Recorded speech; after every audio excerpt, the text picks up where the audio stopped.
Welcome back, everybody. Is it back on? I don't see it on my side. Uh, I guess it takes like 30 minutes or like 30 seconds to yeah, get on. it says Yeah, it's I can see There it we now. go. okay. Yeah. Cool. So where were we? So yeah, Um, we were talking about this crazy project we were doing where we were just playing with like what happens if we Yeah. take the render texture of like this, for example, and put it on a 3D model, and that was like a kind of a starting point for this exploration of like actually recording something in. We were already kind of like looking into like first person, how that's like an expressive thing because I get to like kind of decide where to look and that looks cool. Then being able to like actually place cameras and sort of like setting those angles in stone became really interesting, and then the squirrels came. There was also, so this was a global game jam, and the theme was transmission. Right. And I remember there also being an element of like, yeah, this idea that the cameras are like transmitting the signal, and early on there was maybe more of an idea of like it would be like a more general kind of system, this like system of signals, and you have like various devices that can tap into those signals or broadcast signals or whatever. Yeah, exactly. Uh, Definitely like the global game jam theme, and then this idea of the recordings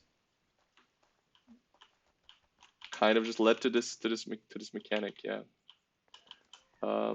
Which we are now using to find the squirrel, which we don't know where it's going. So there's an interesting question in the chat, which I think like requires kind of a long answer, but Vinzenz asks, I wonder about this. Is there a particular reason why it looks so stylized, or just because it looks cool? Um, Uh, I mean, I wish I could tell you that I had this like grand vision and everything is pre-planned, but it's kind of not. Like I like working in this way where I just throw a bunch of stuff together and like, first of all, I can't take credit for the way it looks now. Absolutely not. That's a lot of like I mean, whole stuff. But basically, it's the result of a long iteration, and it looking cool is definitely a big part of it. But the other part of it is just it started to just become this mood that like we started just through experimentation coming up with these images of like these forests, and just kind of wanted I just kind of wanted to spend time in there, and then figure out like, okay, well, how do we combine these two things? I don't know how you feel about how that went, Paul, but yeah, I was gonna say like the original demo which you did, like I wasn't part of that process at there he all. is. Um, is like, oh, there it is. Yeah, it was already like super bright colored. And I don't want to speak for like why you did that, but I think part of it was just like, in the context of a game jam, you have to go really quick and you can't like start hand painting everything, and like finding visual shortcuts is very important to that process. But Yeah, it's I definitely. remember when we okay, No, go ahead. go ahead. Uh, I was just gonna say when we talked about it, like when we started talking about expanding the game and making it an actual video game, um, we had that discussion of like whether we wanted to go back from scratch in terms of the art style or stick to the vivid colors. But in the end, both kind of my own sensibility and also the kind of response that the demo version of the game got on itch.io, kind of pushed us to stick to that direction, right? yeah. And just expand on it instead of just thinking it and starting from scratch. Yeah, and to me, like what it's evolved into is this It's really this tricky. combination of like it is a really cool and striking art style, but it also to me like by now completely like is completely inseparable, or like the gameplay is completely inseparable from this art style. Like I can't really imagine.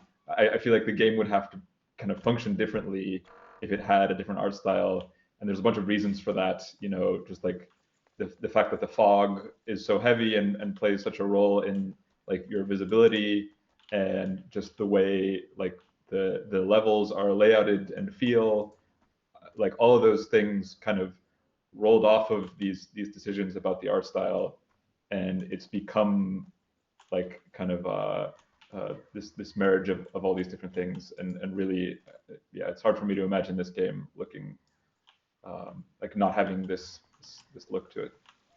Yeah, and a bunch of people even like who had played the original version of the game like immediately recognized the game when I Yeah, posted the first kind of like screenshot of the reworked version of it, even though like all the models were new. yeah, The trees were not even the same kind of trees as before, and so people still like immediately identified the style of the game. Yeah. yeah, Which is also, like there is an aspect of it that is kind of the cynical version of it, which is like it's marketable or whatever, yeah, which I don't like to think about, but also like we do want people to know what the game is Yeah. for practical And reasons. it's something that. But also it's like, Go ahead. sorry, I'm just meaning like I like the idea of doing something that is like so distinctive, yeah, for sure. um, even if there's no like motivation behind it, it's like money or anything like that. It's just Yeah, no, I mean that I think that's a good reason on its own to try something. I am failing at my own game. I see him on 3. He's definitely. Oh, he's going like really close to the caravan. It's really hard to tell from here. yeah, it's kind of crunchy. It's hard to see anything on the TV. Hold on. I'll zoom in and you can confirm my suspicion. Here you go. Here you go. It's gonna appear. There it goes. Oh yeah, there it goes. If only we had some better equipment. He runs up the hill to the caravan. That is. Okay, I interesting. promise we did not. I wonder if it just goes here. That'd be hilarious. That'd be pretty cool. I'm just gonna turn this one around. Right. So I guess in the random levels, it always goes back to a tree, right? Yeah, it does. Yeah. It's kind of a naive pathfinding algorithm so far. It doesn't understand like interesting places or anything yet, which I definitely, if we ever do ship a version that has like random levels, I would definitely want to think about, um, you know, making it feel as authored as possible, and maybe even like authoring sub parts of it so that like, if Yeah. there's like a really nice place for it to cross the river, that the AI should like favor that over just some like janky jump or whatever. But what I really liked, or the moment I got like just really excited about this game, is when I realized that the like real world squirrel movements, like the closer we can get to that, the better that actually is for gameplay in a way, because like they just take 90-degree turns. Like I don't know if you saw that Mark Rober video about building like the obstacle course for squirrels. It was like the #1 video on YouTube a few weeks ago, Yeah. where a squirrel can, when literally catapulted like as a surprise, turn its whole body in the direction it's flying within 10 milliseconds and then just like land on its feet, um, which is incredible. And it just means that we have so much freedom with like the way we animate them and the way they look, or the way we like pathfind for them, because it's really hard to break immersion. Like if it would be like deer, it'd be so hard to make like a deer look natural when it's just like jumping between rocks and taking a U-turn in like a split second and everything. But with the squirrels, it's just like it's a perfect fit. Um, yeah. Yeah. But yeah, part of the like the origin of the art style is a hard question to answer. But definitely like one of the consequences is that like I really really liked the way this looked, and it was so appealing that we've been just trying to figure out like how do we support the tone that it's setting, or the style that it's setting, with both gameplay and with the story. Like what kind of story would you want to tell in a forest like this? And Mm-hmm. the first thing a lot of people said when they played the old demo was like, oh, this looks like a horror game. Like, oh, I can't wait for something like unexpected to happen. And I was like, I'm just as a designer super uninterested in making an actual horror game.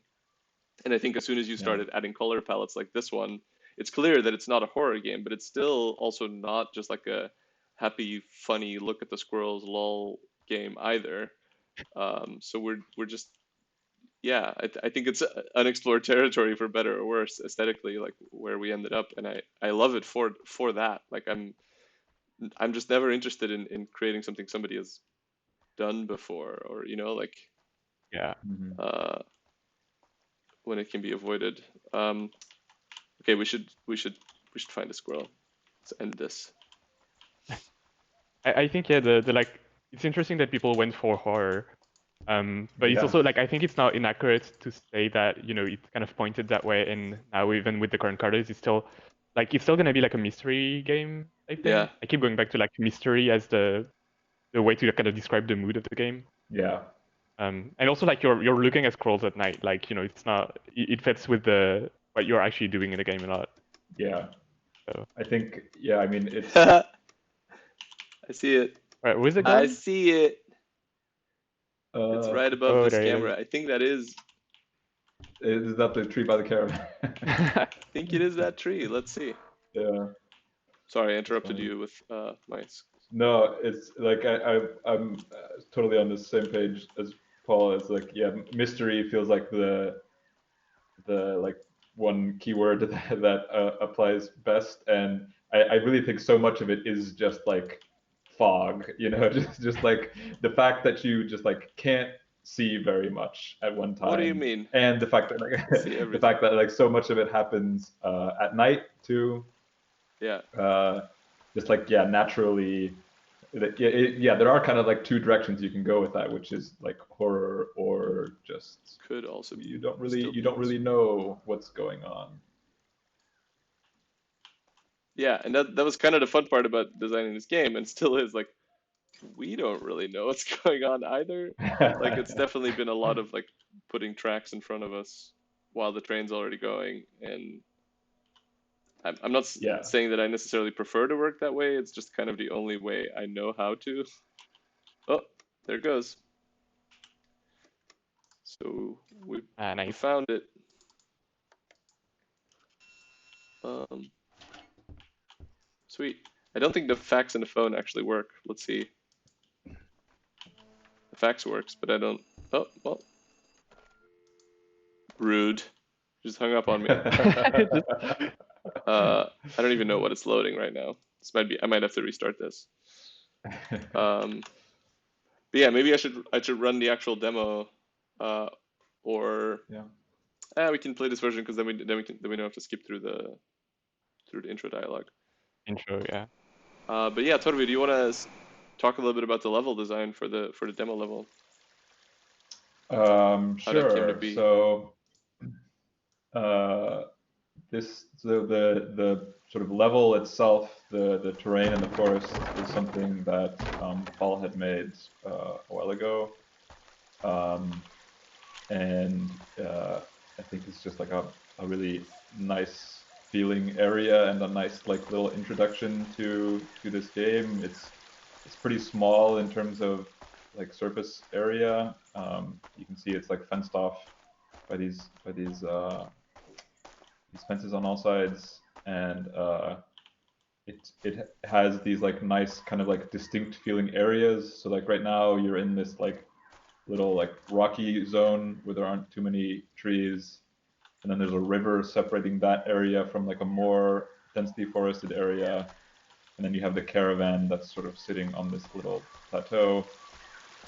And originally there was this level was just there was one squirrel here that you had to follow, and it was kind of a long path, and it took a while to finish. And I think one of the first things I suggested when I joined was to like this level is worth kind of spending more time inside, and B, I suggested just like splitting up that path and not having it as long, and I think that gives you a lot of advantages. So like maybe there are some people watching who don't know the basic structure of how your research kind of unfolds in this game is that your kind of supervisor Nina calls you, and she tells you that there's a squirrel she wants you to follow, and she'll usually give you an idea of where in the level that squirrel starts.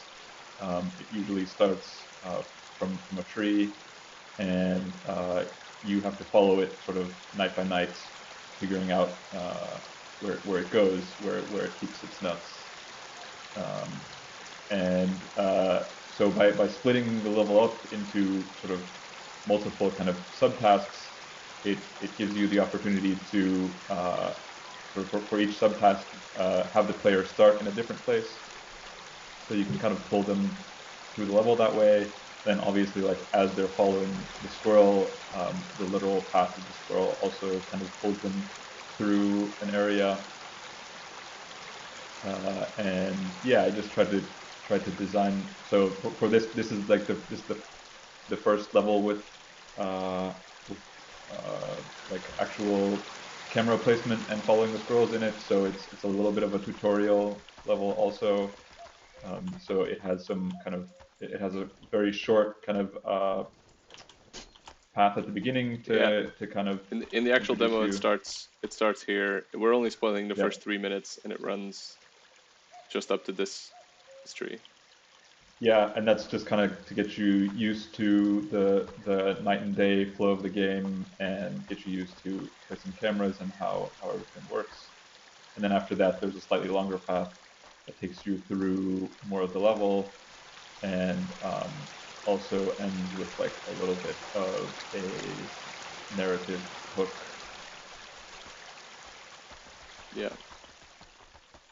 Yeah, it was. Yeah, I think it was really great for me to like. I'm not a great level designer, nor am I a great artist. I'm mostly, I guess, programming and coming up with stuff.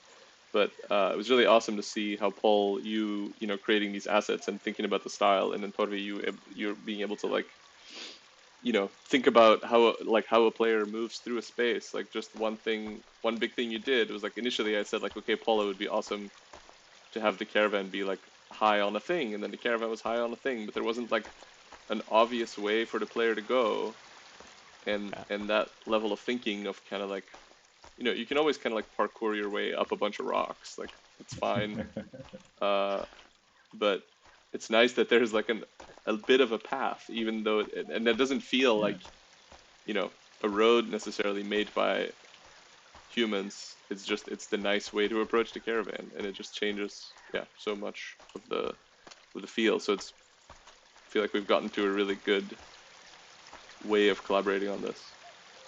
Yeah. I was gonna say one of the challenges I found in like making levels for the game is that, as Torfi said, like the scroll path is kind of the one thing you're interested in. So it's like a balance of like trying to make a level that's big enough that the scroll path is not just completely obvious from the get-go. Yeah. But also not like wasting a huge amount of work by making parts of the level that are not going to be used in gameplay. Yeah. And like splitting the you know, having multiple scrolls in every level was a change that allowed us to kind of like alleviate that by having like multiple paths within the level that are interesting. But it's still kind of something that I find really challenging when I'm like, okay, I'm gonna make a cute set piece. I want that set piece to be like somewhere in the level that the player is gonna see, but I also don't want it to like signal to the player that this is where the scroll is gonna go. Yeah. Yeah, that is tricky, and that's definitely something we've encountered, of having things that are a little bit too obvious, maybe. Yeah. But one thing I do like about the way we've been working is it feels kind of like natural that at least like the levels that we've kind of close to finished so far is usually like Paul will make it and just think about kind of making it look nice and the space feel cool. And then when I'm making the levels, I might do like a little bit of like changing layout and adding some stuff, but mostly I'm just thinking about like, yeah, like what's an interesting path for the scroll to take through here, and that like might involve the set piece you were thinking of and might not.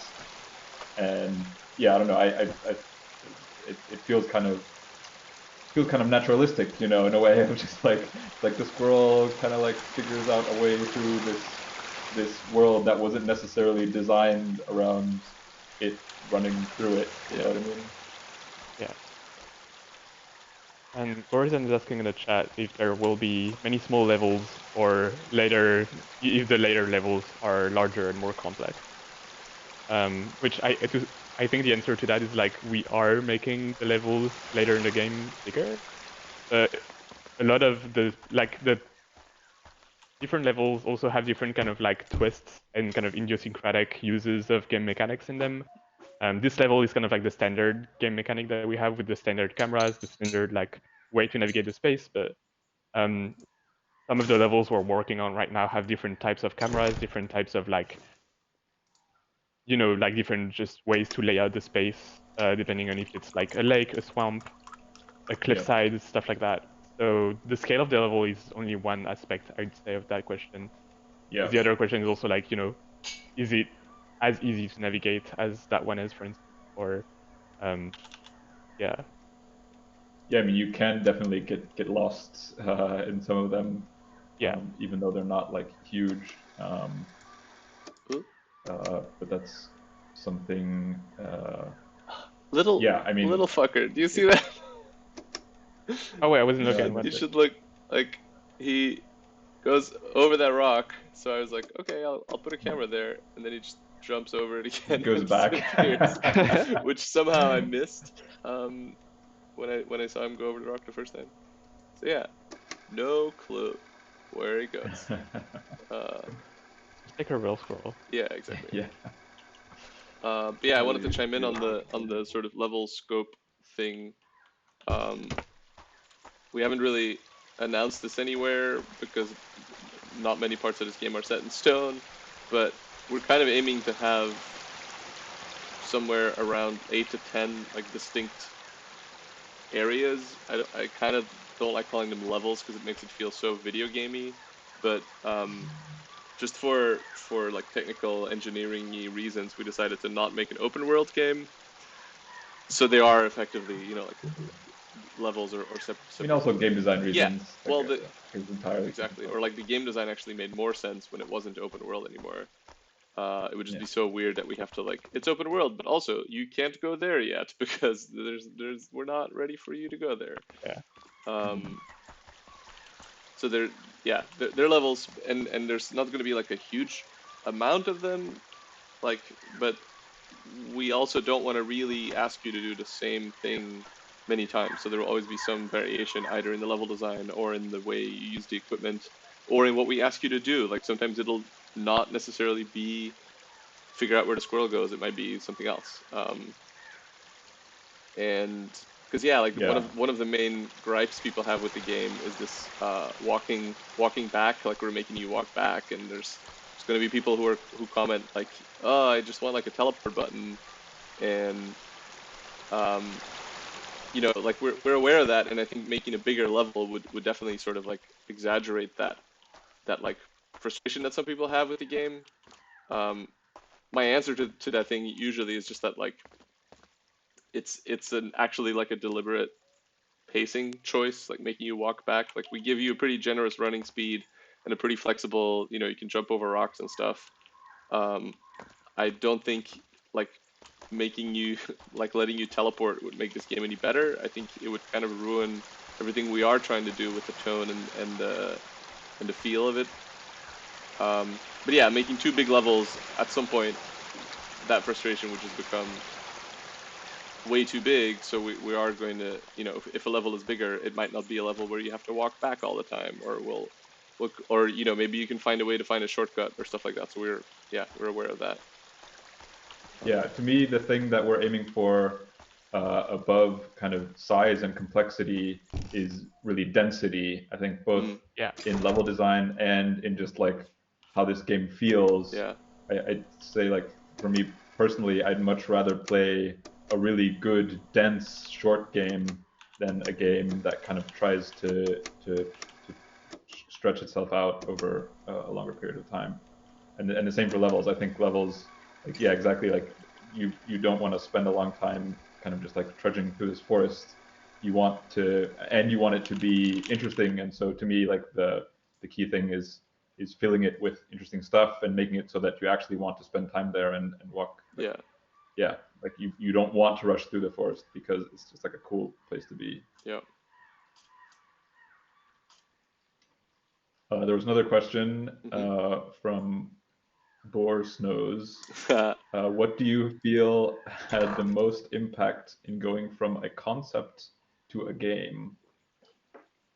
um, Which, yeah, it's kind of a hard question to I answer. think that if I understand the question correctly, this is my friend Boris from my hometown. Hi, Boris. Ah, Um, yeah, going from a concept to the full game, I think the biggest impact I think is narrative probably because the demo didn't really have any hmm. like Yeah, that's a good point. capital N narrative or whatever. It just had this like there's a squirrel, you have to find it, and in the end, it literally just said, um, if it's let's hope the squirrel is nice and shares its nuts with you, and that was kind of the punchline of the demo. But like that's a hard thing to stretch over multiple hours. So and again, because we started really exploring this aesthetic, we started exploring what kind of story do we want to tell, like what's important to us personally enough and will still be something that people want to play. Um, and the initial story I had was bad, and then we involved Charlene, who's a writer, and started working on something something different, and it's just informed so much about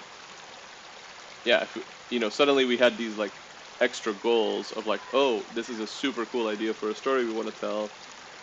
We might have to change some things about the game to hit that goal, to like actually be able to deliver that story. And it's been a Mhm. super interesting back and forth. So I think apart from just making more places to go and making different places for the squirrel to run, um, it's been so much about like how do we tell that story. And so okay, it goes over this rock, and then it probably just goes here, right? You should just get a wide angle to try to see where it's going. Yes. Also, I was gonna say like the old demo, even like there was a charm to it in just it being like some kind of dirty like shack with just TVs in it and then a chair. Yeah. Um, that I kind of really liked. Mm. And I don't know like we haven't really kept any of that obviously, um, but still like there was kind of that I feel like there was a sense of like aesthetically speaking, you're like there's some random person in a forest and there's a chair and there's TVs and you're kind of lost as to like why you're there. Yeah. Um, and we kept kind of like that very specific nugget of I guess atmosphere in it Mm. from the get-go, right? Yeah. Yeah. Charlene, the writer, is not here right now, but isn't she going to be on a Yeah. stream later this week? Uh, this Friday, we're gonna do squirrel quiz and squirrel bingo. And we might even have Nice. some prizes. Ooh. We're still figuring out. I have no idea what squirrel bingo means, but Char said she wanted to host squirrel bingo, and I was just yes. Oh, we got lucky. It just Uh, up in the corner. Yeah, where none of this makes sense. Oh, you know what? We should have made it so that you can get a map in the demo as well, because I'm a little bit confused about everything. In the demo, you have a map, and it's a little bit of a magical map because it shows you where the cameras are, which would have been really helpful. So this is 2, so it Come actually... on, Yon, it's your game. You're supposed to know what the level looks like. I do, but I don't know where the squirrel goes, because that's how I made it. I know what the level looks like. Ryan was also asking if you can pet the squirrel. Pet the oh, To squirrel. yeah. which the short answer is no, because the squirrel comes out at night and you come out during the day. So There might be some point maybe. in the level where I don't know. I don't know about petting the Yeah, squirrel. you probably shouldn't interact with like squirrels can have rabies.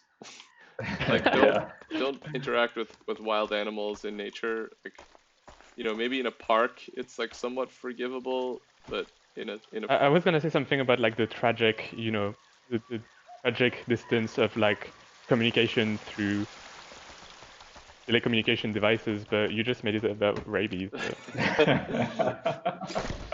yeah, To each our own like arguments, we way to spin the narrative we there. wanted the player to feel super lonely, and the squirrels are just taunting the player. They're just like fuzzy and cute, and they don't want to hang out with you. Uh, Gorzan asks, "What's the most surprising squirrel fact you've learned?" well, so this is actually a good one. In the uh,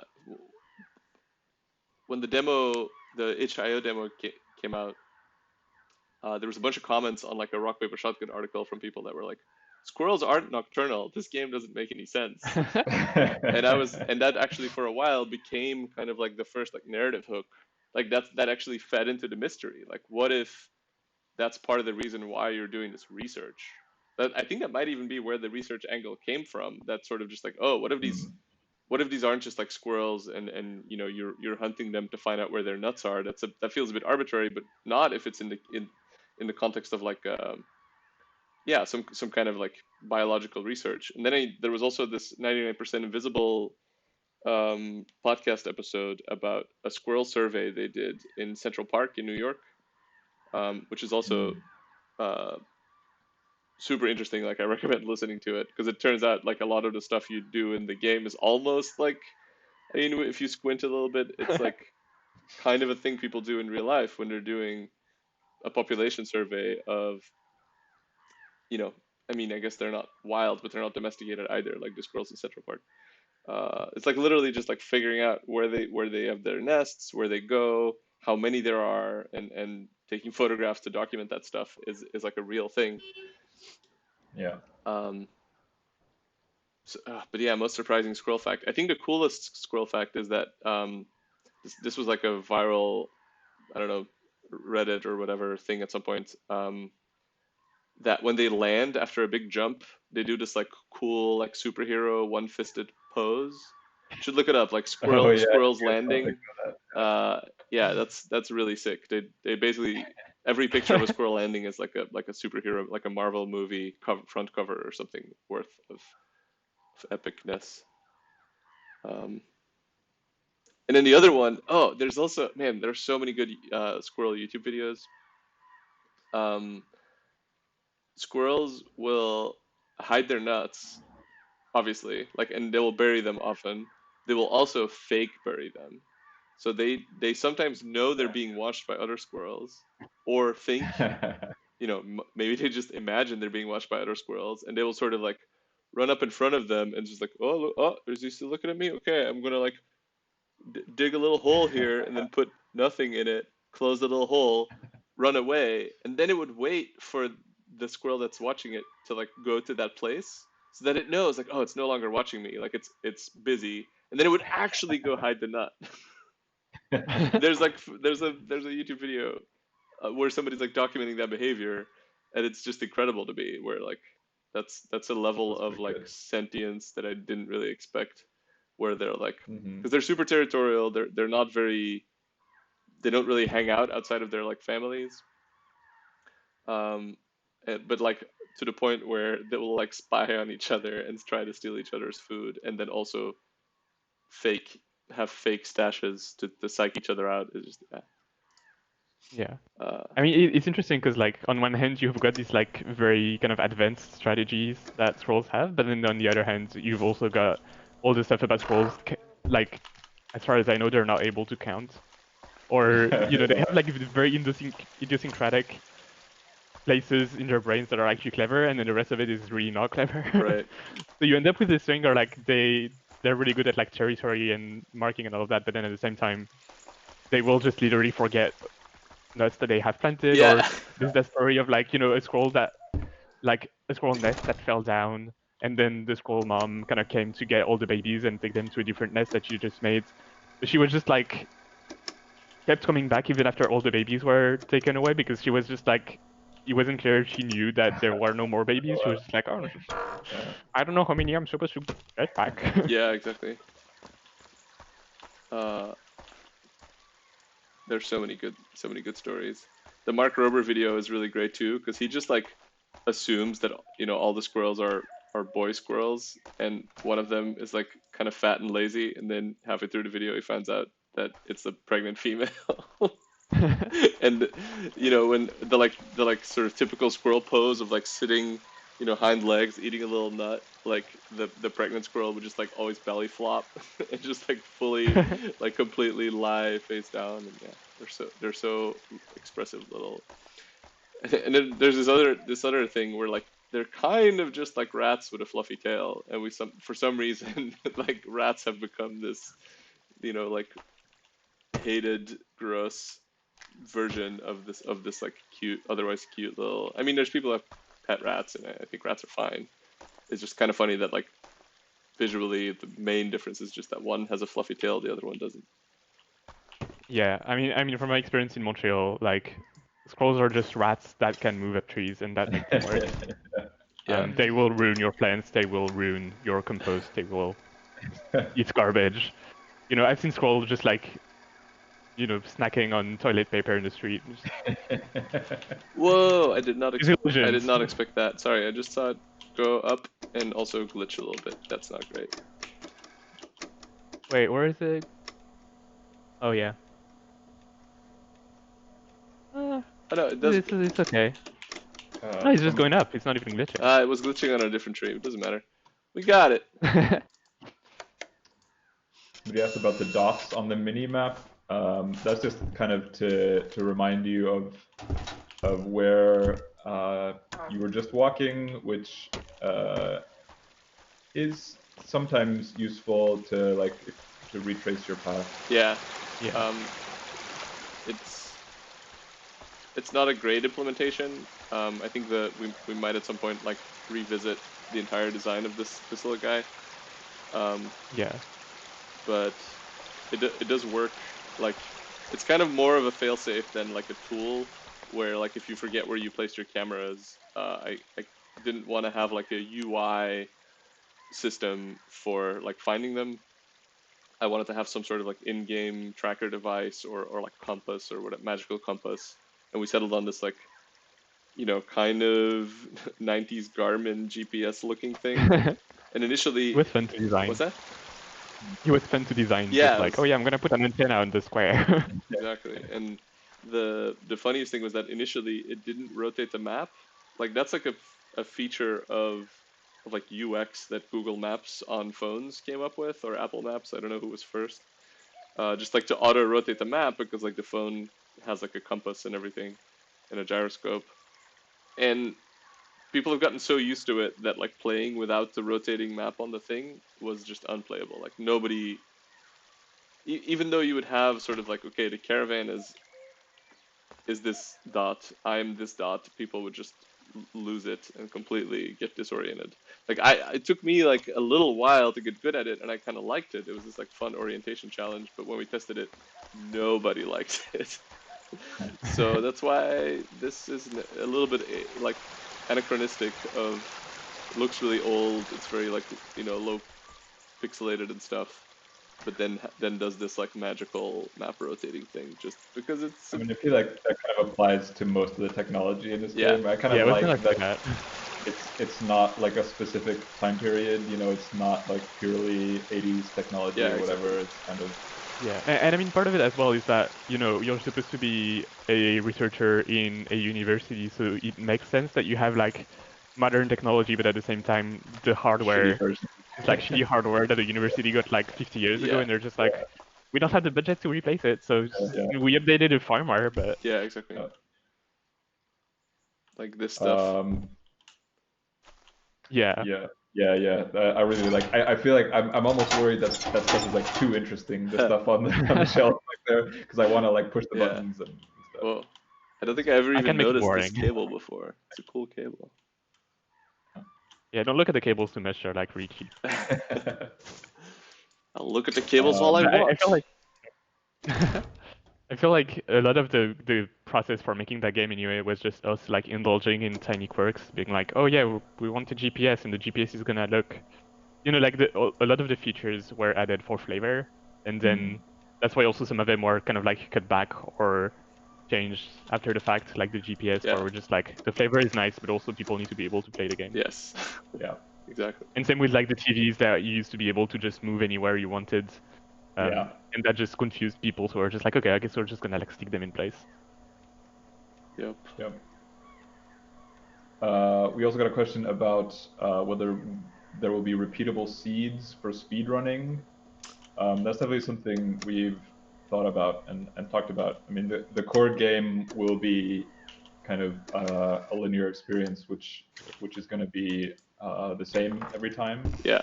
People who have been Uh, screaming, this is the sequel to Firewatch. It is not. We have no affiliation with Firewatch, but we are very much inspired and we like the comparison, or I like the comparison. And we are Happy making saying a single player adventure first.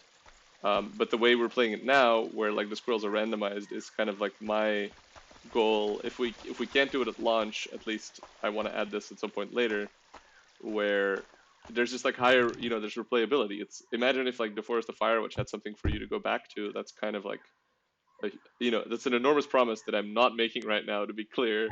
But I'm just saying that like I would love to have that in the game at some point, and then catering to speedrunners, having like daily challenges and stuff. All that stuff becomes possible once we have this like pathfinding AI for the squirrel. But we've set ourselves on this course of like that's not a priority, and it's actually a little bit of a distraction of creating the like narrative single player story version of the game.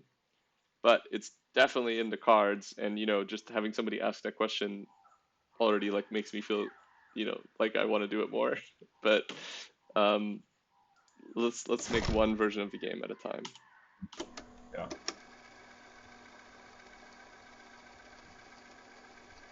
Yeah, and that Mark Rober video, we were talking about it earlier. Sorry, just got excited. Squirrel bolt.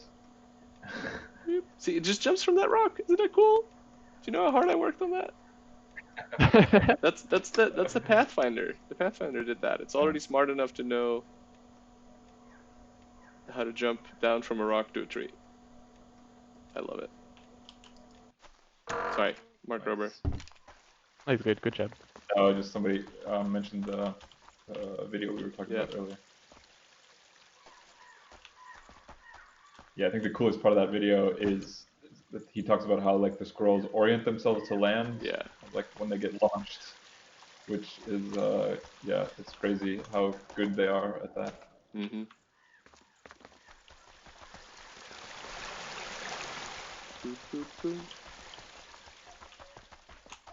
Wait, I think the stream is like an hour and a half long, is it? The stream? Yeah. Yeah, I can go a bit longer, like 30 minutes or so.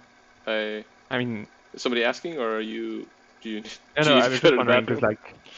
like, no, we're like an hour in, and I was wondering if like it would be interesting to pop up just the Unity scene to show that to people, but at the same time, I don't know, maybe it would be trite. Yeah, I don't know. I did some of that yesterday, and I just got a little bit lost. But if you guys want to help me figure out what to show, I wouldn't mind showing some stuff. Look at this cool action shot I got. That's nice. Oh, and there's another thing we haven't really announced, but I can say spread rumors on our own stream. We got somebody, an extra person on the team, temporarily at least, to make a new squirrel with new animations. Oh yeah, because I did a very bad job at that. You didn't do a bad job, but I think it can be done better. And also, like, you're just so good at making foliage and just like environments that I'd rather have you focus on that than like bump your head against this task that you also I don't think particularly enjoyed. It's just a scroll is the you know how many fucking bones there is in a scroll? Too many. Too many. Too many bones. This would be a good question for the squirrel quiz. How many bones does a squirrel have?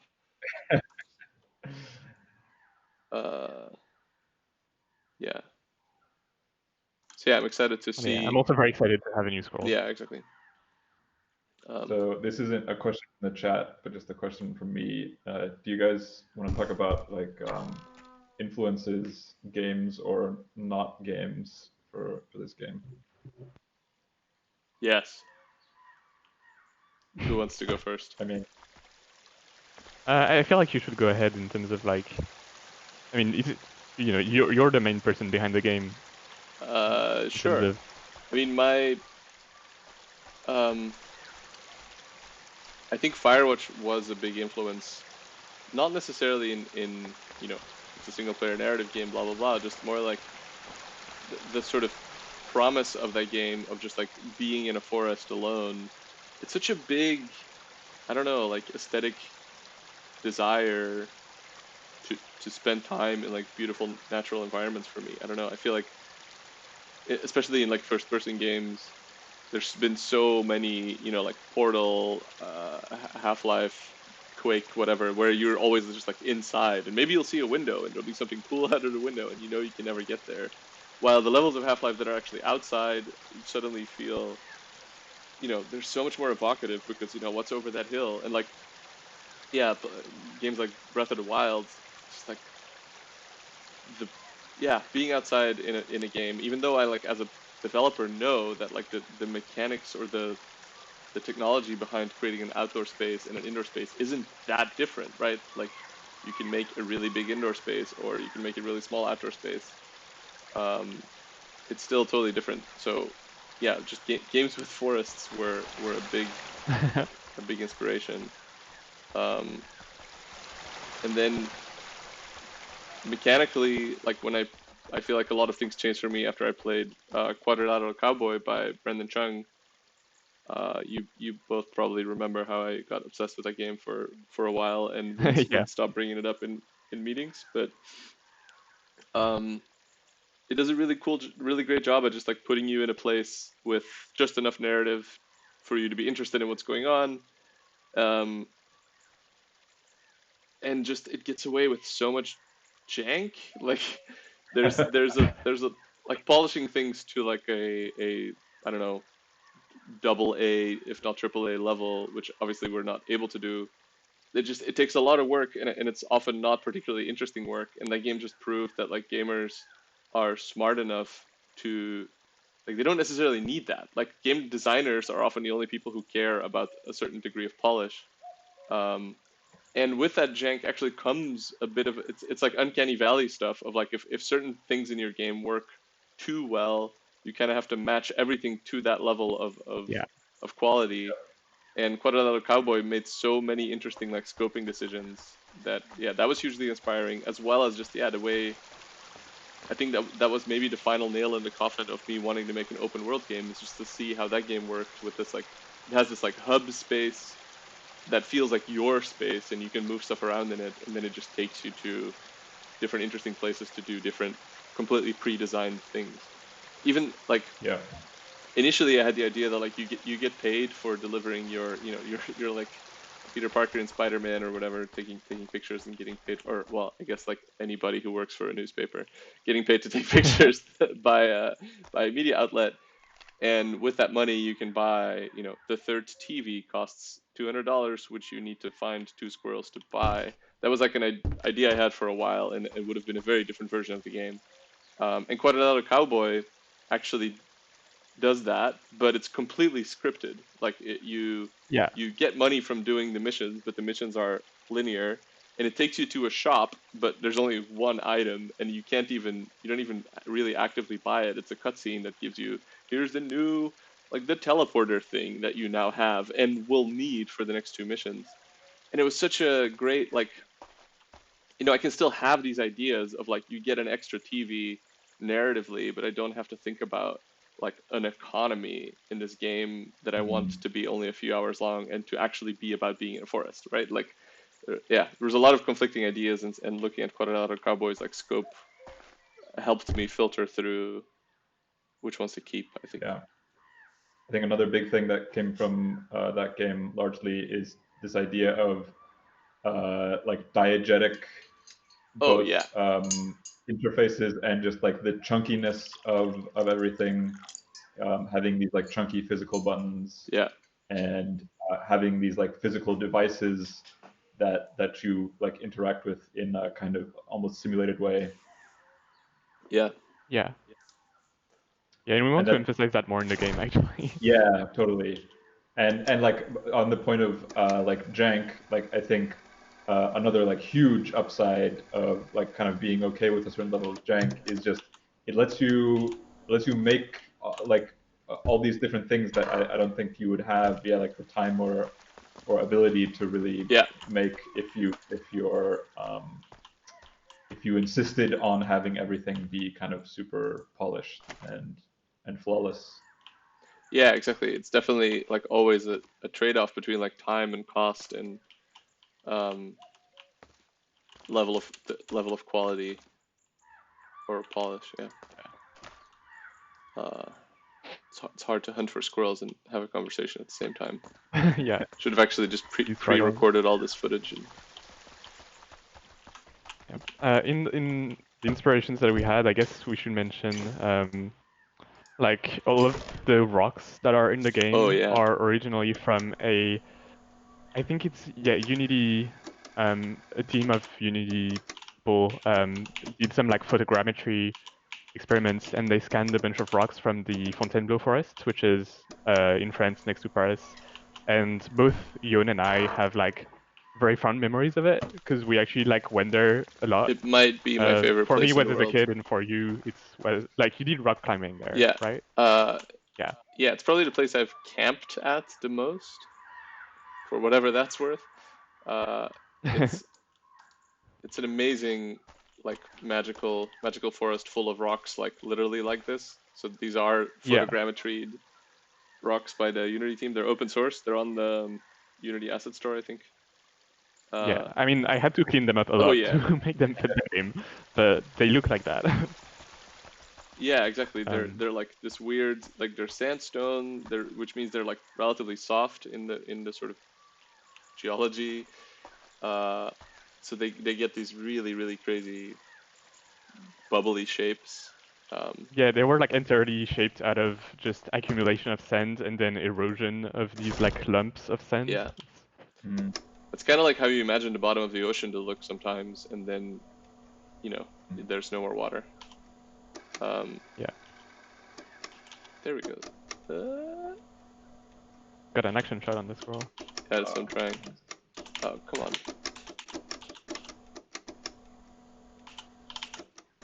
Hit. Nice.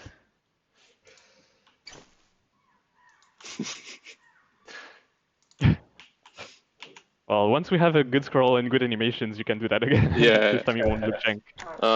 And yeah, there's also it's like a small but significant, I think, reference is islands, non-places is definitely the main, or like it's a game that gave us, I guess, some like early concept of the aesthetic of like what does it look like if we just render fog and like render distance based. Which I don't know if this is obvious to people, but like the way this renders is it's like every pixel on the screen, right? Imagine if it just kind of travels until it hits something, and then it calculates how far away is this thing that I hit between where we want it to be full fog and where I'm standing, and then it picks a color on like the spectrum between the like dark purple, which is in the foreground, and the full yellow, which is in the far away. And so that's what I mean by like depth based rendering. That is not normally how video games render stuff. Like normally, things just have a color, and then it calculates some light, and it does obviously a bunch of other complicated stuff like I don't know, bump mapping and specular, and I know words about graphical programming, but this is a cool place. Why have I never been here? It was tweaked a bit. I think Torfi added a bunch of like trees and rocks. This is a cool little mini pine. Oh, it's a big tree. Look at this big boy. Yeah. I mean, all the trees used to be too small, and then one day I actually went into a forest and I was like, shit. Trees are big. Yeah. Trees are big. Trees are huge.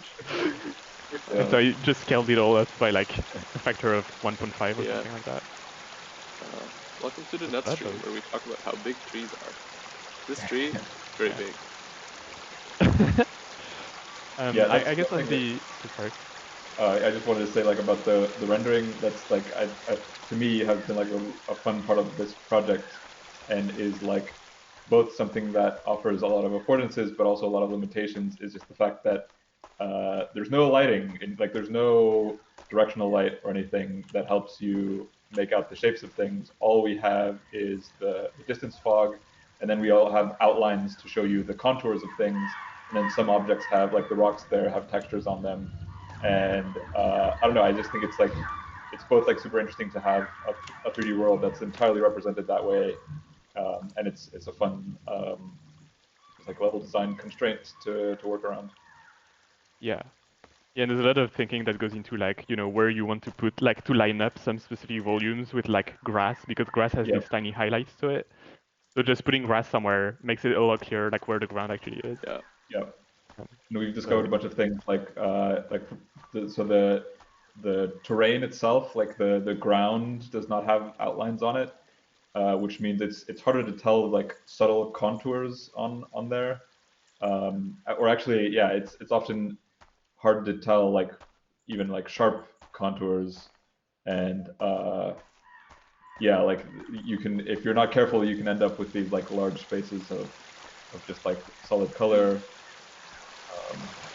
Yeah, just some random things that we've had to think about. yeah. The thing I wanted to mention earlier is that so Island on Places was made by Paul Burton, Mm. and like his entire body of work uh, is already in that like kind of line. And I think he did like mostly editorial illustration and just GIFs before he made Islands. Right. And yeah, like his work has always like been kind of in that aesthetic direction, I would say. And it's definitely been inspiring, like even before Island and Places. It was really interesting. Like I followed him before he started making games, and it was interesting to like him just enter the game space and also just like deliver the exact same quality of just visual Yeah, aesthetic that he was able to do for editorial work just in a video game. And I was like, that's unfair, but okay. Yeah. yeah, that game looks and just feels amazing to play. It's one of those things that, yeah, it's like having worked on games, it's kind of unbelievable that he managed to make it look that good Yeah, sort of at runtime. Yep. yeah, Um, there's another influence. Much isn't here, or she would definitely have brought up sound and music before. But another thing that just I don't know really informed the the feel of this game, I guess, is the sound. And I had a bit of an obsession with Boards of Canada last year, which the like I kind of investigated like for a while, like why do I think this is interesting or even like relevant. And I think that the thing I came up with is just that it's basically like chill background music, but it stays just interesting enough to not completely fade away, but it's also never really takes the foreground. I don't know, it just has an incredibly like consistent tone to it.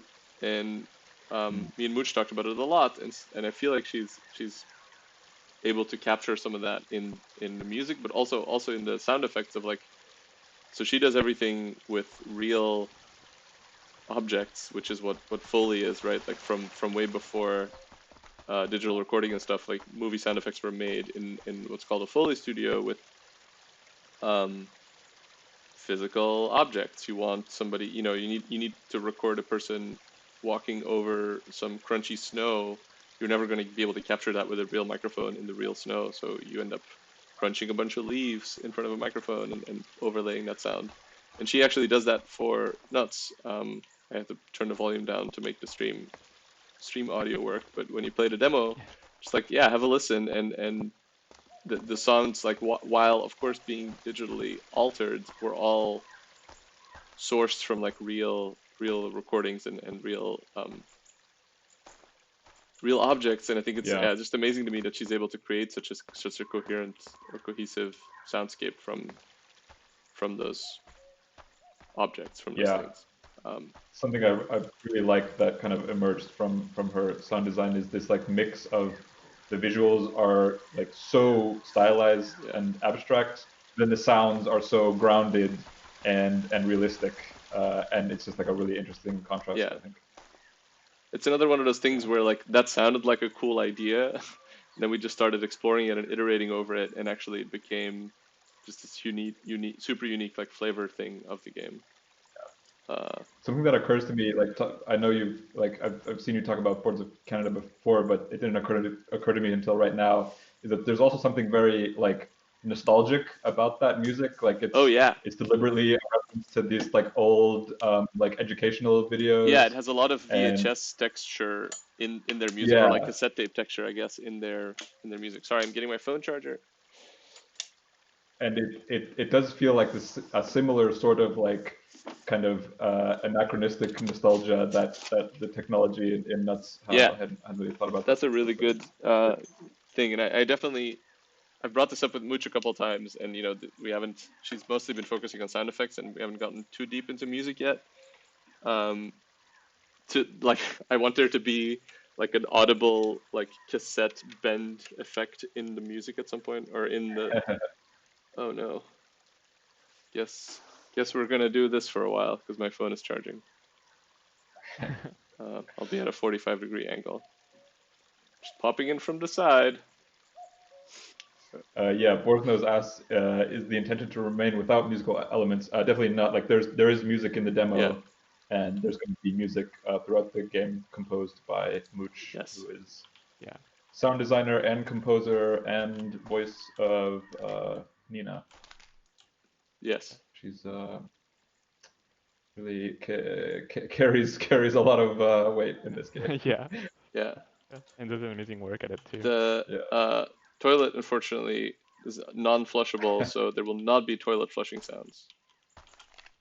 Nobody Yeah, asked, it's but I thought this. But it's like you don't really flush this kind of toilet, right? Like yeah, how no, do you? it's not meant to be flushed. No, that's what I mean. So there won't be toilet flushing sounds. I just assumed that would be the first follow-up question. Yeah. There's toilet paper, which you can throw down a hill.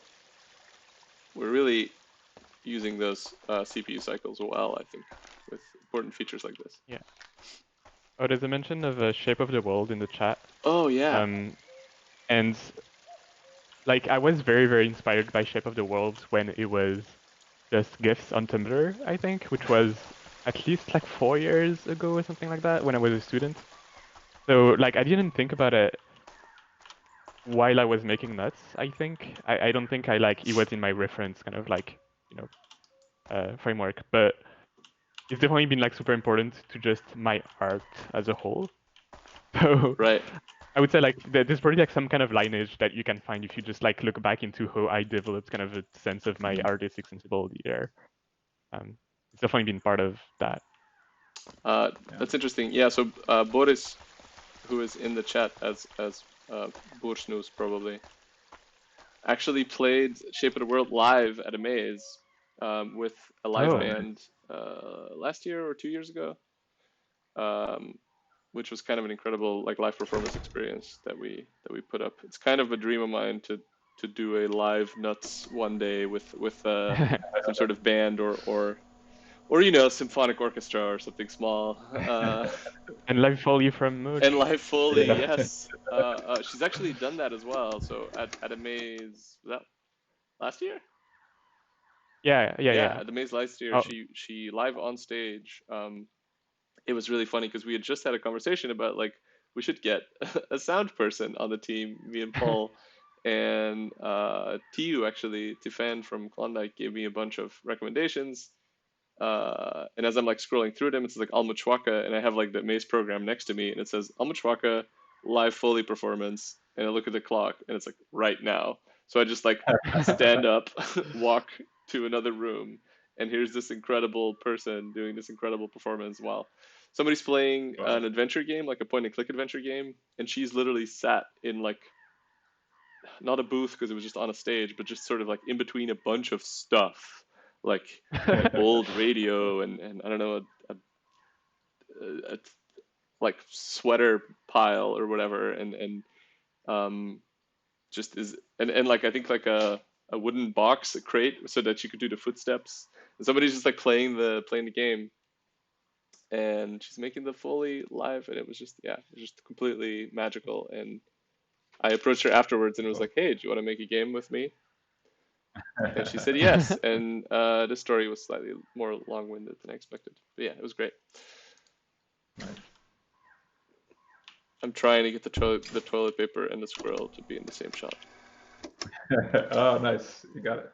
That's a really small roll, really big squirrel. There's some size cheating that we're doing to make the game playable. Yeah. Some squirrels are big. Or toilet paper. Gorzan asked us the toilet paper Yeah. floats that came up in the stream yesterday, I think. Does not currently float. No, exactly. Uh, I can prove to you that it doesn't float, which is kind of disappointing. uh, Nor does this I mean, should it float stove though? work. I don't know if it should float. It feels like one of those like nice to have things. Yeah. Just like being able to. I mean, these are models that I made like at the very start of the game. Yeah. And I really didn't think about it since then. Also, like in Unity, it actually works. Like the way the colliders work makes it really easy to put the pan on top of the thing in Unity, but in the build it's a lot harder. Yeah, it's really hard to tell like how far away, like where the pen is in 3D space. I lost the toilet Yeah. paper. I'm always trying to like stack cans, and I never get higher than like 2 levels because it's hard to line them up right. So if anybody's watching, who isn't a game developer, let me tell you the best kept secret is you end up prototyping a lot of stuff. Like Pol said, you make a bunch of assets and then you put them in the game, and then you never think about them again. And then you launch the game, Yeah. and it will definitely just have these two things in it, unless for some reason we at some point happen to like look at them and be like, oh, why is this still here? And we might remove them or redo them. But there's also, I would say, like a 70 to 80% chance that they're just gonna be in the game, and that's how the sausage is made. Yeah. Yeah, I noticed recently that some of the trees still have like the old material that I made almost a year ago at this point. Oh, really? Yeah. Yeah, with the old shaders and all of that, but they still like somehow function somehow. Okay. I fixed the ones I found. Oh, we should do a private stream where we don't invite anybody, but it's just us talking about things we did wrong in the development of this game.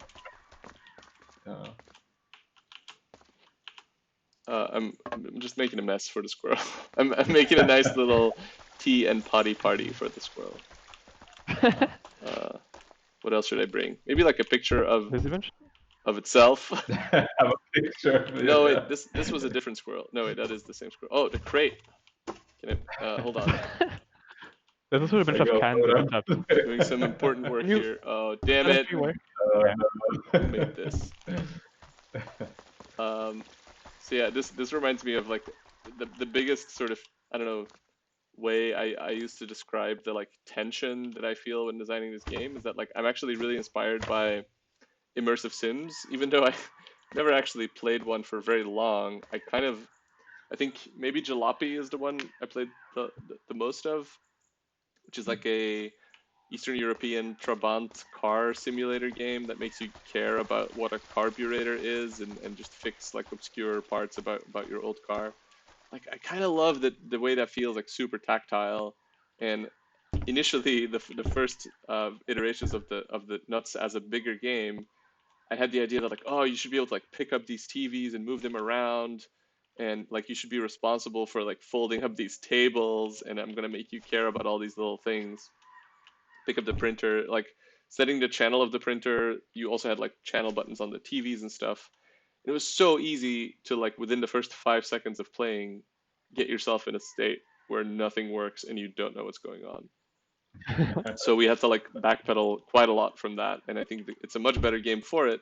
But I still have this like dream of the Nuts the immersive sim game, where where you just have like so many extra degrees of freedom. But it just became clear to me at some point that like that's a game that either I'm going to be like one of those people who spends the next 7 years of my life making the absolute perfect version of this game, which then turns out to suck and nobody cares, and I will.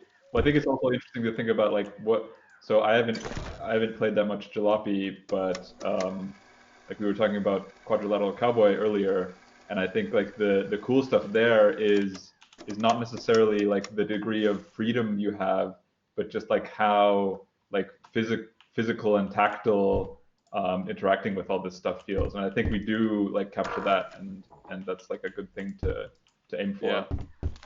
Yeah, exactly. It turns out that like the most important thing that I want from that is just, you know, if I press it, like I want most of my buttons to not be UI buttons, and if I press them, I want them to go chunk. Was Yeah. like definitely a big part of that, and Yep. um, a lot of the other sort of ambitions of like the player is gonna move these TVs around. They were kind of just like a false premise because yeah, it would be kind of cool if you are personally responsible for having built this setup at the same time tutorializing how to do that versus the fact that you do it once and then it just stays for the next 4 hours. It's just like not. It's Yeah. just a bad trade-off, right? Like I should Yeah. only make you care about stuff that that actually becomes a like significant part of the game. And yeah, turned out that just wasn't it. Unless I somehow like an explosion happens in the caravan every night and you have to put everything back. You have to redo it. Uh, Yeah. let's make that game. Yeah. Yeah, and there is definitely like I definitely like feel the pull of like I remember some of the early like channel ideas, this Yeah. idea that there's just like almost these like frequencies that different devices can be broadcasting on or listening on, and that like sounds like a really cool system, and yeah, you probably could build cool stuff with that. But yeah, it ended up being kind of hard to figure out like how does that interact with like following the squirrels in a way that feels interesting and constructive and not just kind of arbitrary busy work for you to do. Yeah.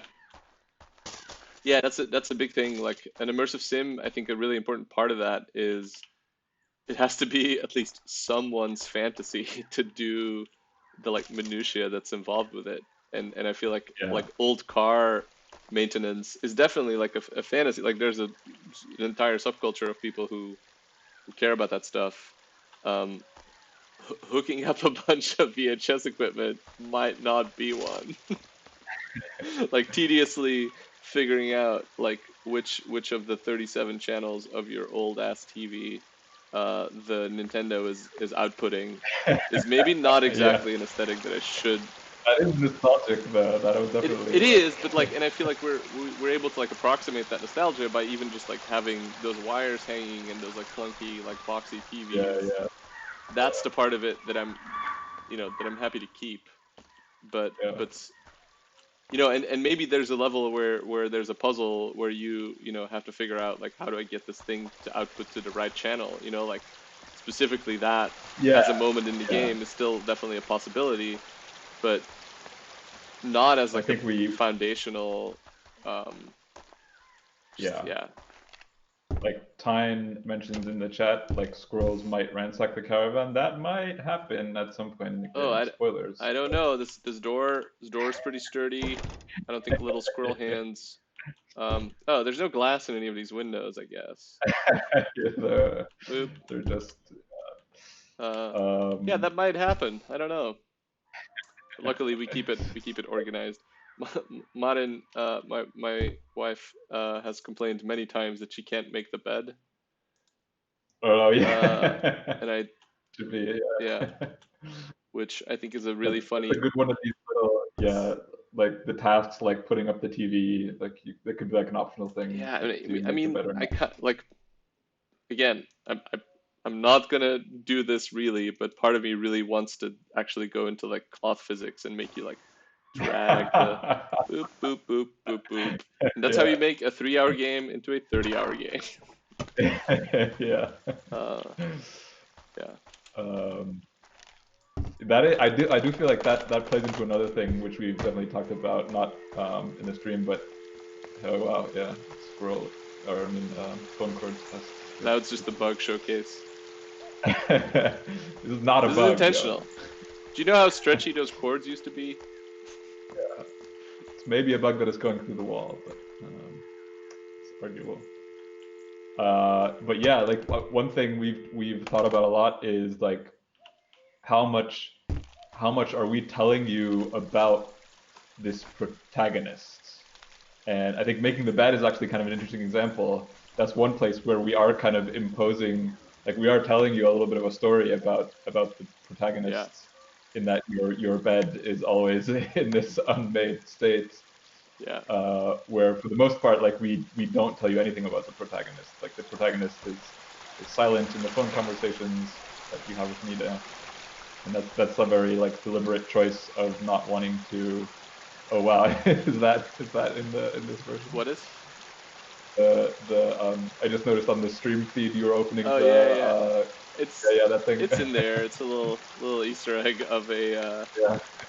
idea from a different iteration. I mean, again, we're not super sure what's going to happen to it, but this was Yeah. not supposed to be used with the regular cameras. But yeah, it's not really supposed to be used at all. But there's a little like preview device that you can use to look at your camera's streams. Yeah. Easter eggs. Yeah, I was just gonna say, like, it was a very like conscious choice that the player or the protagonist character does not express themselves, and because we want you to, or like to me, it's because we want you to feel like this is you doing this. Yeah. You're not, you know, you're not Gordon Freeman or whoever. No, exactly. Like I think it's one of the most. Yeah, one of the things I ended up kind of disliking about Firewatch is just like because you have the two people, the entire game has to revolve around this dialogue, and Yeah. still, but like I'm supposed to like embody or I don't know, feel like Henry in Firewatch, and like I extremely Yeah, don't Henry, relate to yeah. that character, but I would, I'm intrigued or interested in learning about Delilah because she is not supposed to be me. She's supposed to be a person that I talk to. So in my dialogue choices as Henry, I might like go into, actually me as Joon make decisions of like, oh, I want to know this about Delilah, but then Henry says something stupid and you can't, it just kind of like pulls you out of that character. Yeah. And whenever there's like dialogue in that game, it suddenly feels like you're watching a movie because, in a Yeah. movie, you obviously don't have control over what happens. And yeah, a part of like making you completely silent and nuts and being very careful in like also the journal, which is empty because this is a hacked version of the game. We're kind of shying away from giving too much personality to the journal items. Yeah. Like just doing as little as possible just to not have that like immersion breaking thing. The fiction setup that we do have is, yeah, you're a person who took a low paying job out of kind of necessity because you just kind of got out of school, which I hope a lot of people can relate to. And besides that, yeah, there isn't much planned for giving the main character like a name or a personality because it's you. It's whoever Yeah. is playing the game. Yeah. I kind of want to add something to that, but also there's a lot of construction work outside, so I don't know if my sound is okay. It's okay, I think. Yeah, it's Okay, fine. good. Good microphone. Yeah, also wanted to add that, in the case of Firewatch, like they tried to do something really interesting with just characterization and also like telling a story that is, it's a very specific story, even though you embody a character. But obviously that's not like what we're trying to do here. Um, and I think one of the reasons that even beyond the question of like, we want the people to stay immersed in the game, of why we do not characterize the player is also because a lot of the themes of you kind of mentioned that a lot of the themes of the game is about this like situation where you're kind of alienated. Using very big words, but like, you're a person who's just trying to find a job and is not really sure what they're doing here. It's not like a thing where you have like a deep kind of emotional progression going on. It's more like the opposite. You've been completely uprooted. You've been stuck in that caravan because you need to make some money at the end of your educational courses. Yeah. Yeah. And to me, thematically, that sticks a lot with the idea that like there is nothing for you. Like maybe the caravan is gonna over time, over the levels, kind of get some glimpses of personality kind of added to it, but at least at the start of the game, you're really just someone who the university has thrown in it as like a cog in the machine, right? Yeah. Yeah. And in that sense, it doesn't really care about you as a person, and that is reflected into the game as well. Yeah. I think. Yeah. I didn't know you could do Nice. this. Tree climbing action. Wait, okay, I'm gonna put myself in here. Boop. I'm in the forest.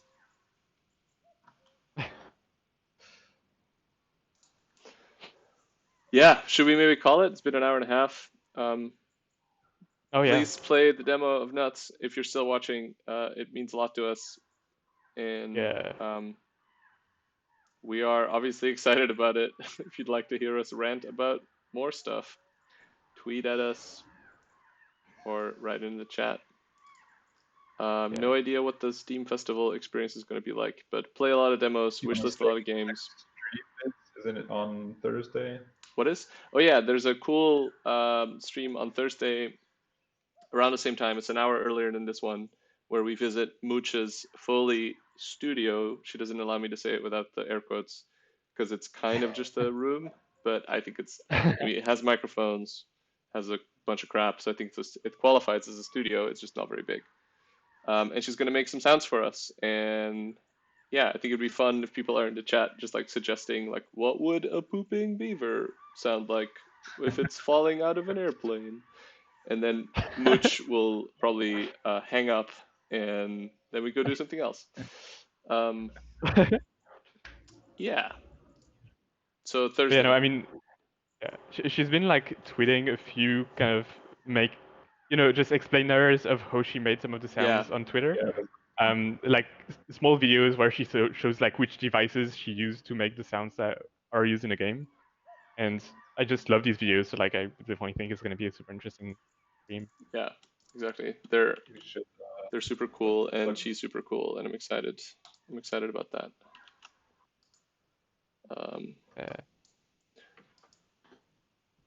Whew, yeah, streaming's hard. I'm tired. That nobody wants to hear that. America doesn't want to see this. Let's call it there. But yeah, it's fun hanging out with you guys. Thanks for the questions. Thanks to all my OG friends who showed up in the chat. Oh, I just found out why I couldn't read the chat. I hadn't scrolled down to the bottom. Hello, it's my first day on a computer. Cool. That's it for us. Thank you so much for joining. I'm gonna hit stop now. Play nuts. Goodbye. Yeah.